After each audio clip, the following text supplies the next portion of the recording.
Over the weeks that it's been since a Liberian patient tested positive with the Ebola virus, the state has been fully engaged on every level of response to this crisis.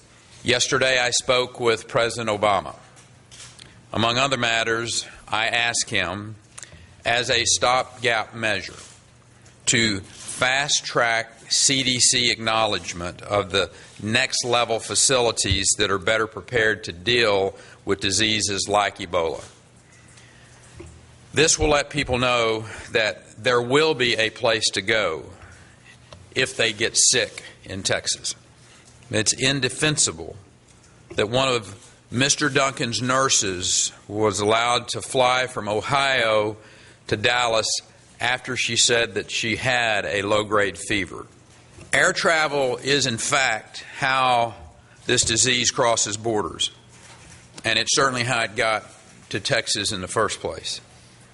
Based on recent and ongoing developments, I believe it is the right policy to ban air travel from countries that have been hit hardest by the Ebola outbreak. Certainly, there should be an exception for aid workers so that they continue their important work fighting this disease. Again, we have seen on many occasions that things need to be improved in this process.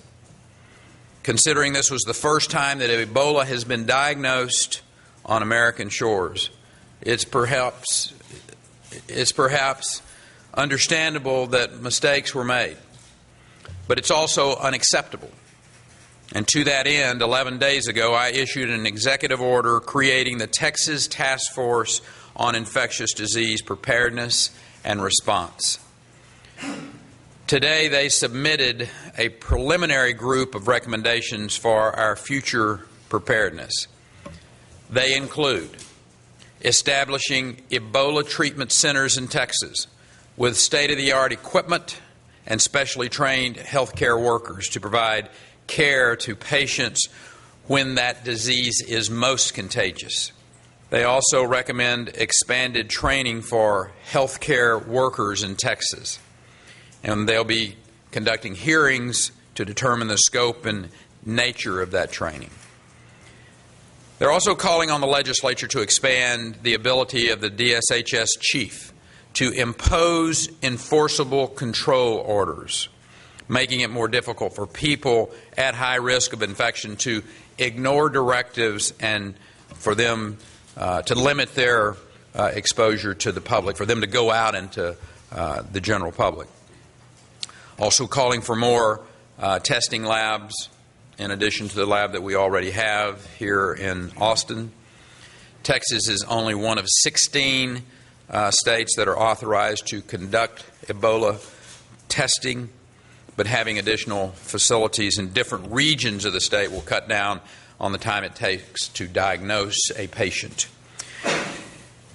The important thing for everyone in Texas to remember is that the odds of a specific person contracting Ebola are still exceptionally remote.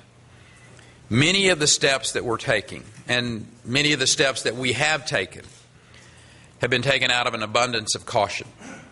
Ebola is a dangerous, persistent foe, but the threat to the general public remains negligible.